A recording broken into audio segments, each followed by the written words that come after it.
श्री स्वामी समर्थ 20 मार्च 2026 ब्रह्मांड नायक म्हणजेच श्री स्वामी समर्थ महाराजांचा प्रकट दिन येत आहे. या प्रकट दिनाच्या निमित्ताने आपण जाणून घेणार आहे की श्री स्वामी समर्थ महाराज कसे प्रकट झाले. मित्रांनो, श्री स्वामी समर्थ महाराज प्रकट झाल्याच्या दोन वेगवेगळ्या कथा आहेत, पण आजच्या कथेमध्ये आपण श्री स्वामी समर्थ महाराज कर्दळी वनातून कशा प्रकारे प्रकट झाले हे या व्हिडिओमध्ये जाणून घेणार आहे. चला तर मग आजच्या व्हिडिओला सुरुवात करूया. श्री स्वामी समर्थ महाराज हे दत्त महाराजांचे तिसरे अवतार. प्रथम अवतार श्रीपाद श्री वल्लभ आणि द्वितीय अवतार नृसिंह सरस्वती महाराज. या दोन अवतारांच्या नंतर जो अवतार धारण झाला तो श्री स्वामी समर्थ महाराजांचा अवतार होता. दत्तगुरूंचा द्वितीय अवतार म्हणजे नृसिंह सरस्वती महाराज. साधारणतः इसवी सन 1459 मध्ये माघ वद्य प्रतिपदा शके 1380 या दिवशी नृसिंह सरस्वती महाराजांनी आपल्या निर्गुण पादुका श्री क्षेत्र गाणगापूर या ठिकाणी स्थापन केल्या व भक्तांना शैल्य यात्रेस जातो असे सांगून त्या ठिकाणाहून नृसिंह सरस्वती महाराज कर्दळी वनात पोहोचले व त्या ठिकाणी अदृश्य झाले. नृसिंह सरस्वती महाराजांनी कर्दळी वनामध्ये 300 वर्ष तपश्चर्या केली. या तपश्चर्याच्या काळात मुंग्यांनी महाराजांवरती वारूळ बनवले. एके दिवशी त्या जंगलामध्ये उद्धव नावाचा लाकडे तोडण्यासाठी आला व त्याच्या हातून कुऱ्हाड निसटली व त्या वारुळावरती पडली आणि त्या क्षणी एक रक्ताची धार वारुळातून बाहेर आली व अतिशय अजानबाहू मूर्ती एक तेजस्वी पुरुष प्रकट झाले आणि हेच ते अक्कलकोटचे स्वामी समर्थ महाराज. स्वामींच्या या तेजस्वी रूपाला पाहून उद्धव नावाचा लाकूडतोड्या प्रचंड घाबरला होता. मात्र स्वामींनी त्याला अभय दिले व आशीर्वाद दिला आणि त्यानंतर स्वामी समर्थ महाराज हे गंगातीरी निघून गेले व त्या ठिकाणाहून स्वामी समर्थ महाराज प्रयाण करत करत कलकत्ता या ठिकाणी पोहोचले व त्या ठिकाणी महाकालीचे दर्शन घेतले व त्यानंतर स्वामी समर्थ महाराज काशी या तीर्थ ठिकाणी गेले. तेथून ते प्रयाग असे भ्रमण करत करत उत्तरेकडून दक्षिणेस आले.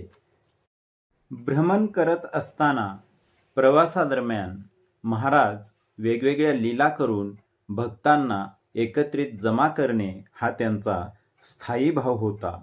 मात्र महाराजांचे वर्तन जे होते ते अतिशय चमत्कारिक, पिशाच्च, रागीट अशा स्वरूपाचे होते. कधी कधी स्वामींच्या स्वभावाला लोक घाबरत असायचे. मात्र स्वामी दिसायला अतिशय रेखीव होते. स्वामींचे कपाळ अतिशय भव्य होते, नाक सरळ होते, चेहरा रुंद होता. स्वामी कपाळाला भस्मलेपन करायचे. स्वामी दिवसातून 2दा आंघोळ करायचे. स्वामी समर्थ महाराजांना गाय व कुत्रा आवडत असे. स्वामी समर्थ महाराजांनी महाराष्ट्रामध्ये दत्त उपासनेचा खूप मोठा प्रसार केला आणि त्यामुळेच महाराष्ट्रामध्ये मोठ्या प्रमाणावर दत्तसेवा केली जाते. स्वामी समर्थ महाराज यांना साधारणतः दिवसाला 1,500 लोक भेटायला येत असेत. महाराज या लोकांना उपदेश करत असे. महाराज भ्रमण करत करत ज्यावेळेस सोलापूर या ठिकाणच्या मंगळवेढ्यामध्ये पोहोचले त्यावेळेस मंगळवेढ्यामध्ये वनामध्ये जंगलामध्ये स्वामी महाराज वेगवेगळ्या लीला करायचे, वेगवेगळे चमत्कार करायचे आणि त्यामुळेच मंगळवेढ्यामधील लोक स्वामी महाराजांना दिगंबर बुवा असे देखील म्हणायचे. त्यानंतर श्री स्वामी समर्थ महाराज भ्रमण करत करत अक्कलकोटमध्ये पोहोचले आणि जवळजवळ संपूर्ण आयुष्य श्री स्वामी समर्थ महाराजांनी अक्कलकोटमध्येच वास्तव्य केलं. म्हणूनच आज सर्वजण भक्त त्यांना अक्कलकोट श्री स्वामी समर्थ महाराज या नावाने ओळखतात. श्री स्वामी समर्थ महाराज वटवृक्ष मंदिराच्या ठिकाणी जवळजवळ 22 वर्ष त्यांनी आपलं कार्य त्या ठिकाणी केलं. येणाऱ्या भक्तांना उपदेश करणे, वेगवेगळ्या लीला करणे हा महाराजांचा दररोजचा नित्यनियम होता. अक्कलकोटमध्ये महाराज असताना चोळप्पा महाराज व बाळप्पा महाराज हे दोन्ही स्वामी समर्थांचे अतिशय प्रिय शिष्य होते. चोळप्पा महाराज व बाळप्पा महाराजांनी स्वामींच्या पादुकांचे विविध ठिकाणी स्थापना करून वेगवेगळे मठ निर्माण केले.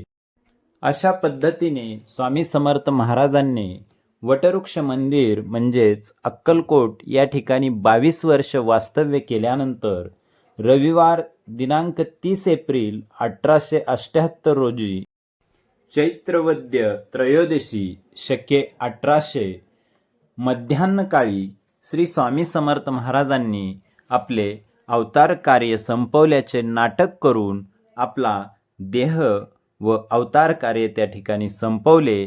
त्यानंतर महाराजांचा देह चोळप्पा महाराजांच्या घरासमोर समाधिस्थ करण्यात आला व आज त्या ठिकाणी श्री स्वामी समर्थ महाराजांचे समाधी मंदिर आहे. श्री स्वामी समर्थांनी फक्त अवतार कार्य संपवल्याचे नाटक केले होते. त्यानंतर स्वामी समर्थ महाराज हे कर्दळी वनामध्ये लुप्त झाले असे स्वामी समर्थांच्या भक्तांकडून सांगितले जाते व आजही स्वामी समर्थ महाराज हम गया नहीं जिंदा है या वाक्याची प्रचिती देताना अनेक भक्तांना दिसतात.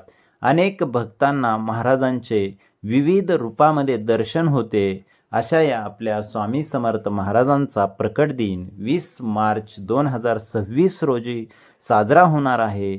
सर्व स्वामी भक्तांनी ही कथा आपल्याला जर आवडली असेल तर आपल्या इतर मित्रांना नक्की शेअर करा. पुढच्या व्हिडिओमध्ये मी स्वामी समर्थ महाराजांच्या प्रकट होण्याची आणखी एक वेगळी कथा आहे ती कथा घेऊन लवकरच आपला व्हिडिओ संभव क्रिएशन या चॅनलवरती अपलोड होईल. चला तर मग भेटूया नवीन व्हिडिओमध्ये. श्री स्वामी समर्थ. जय जय स्वामी समर्थ.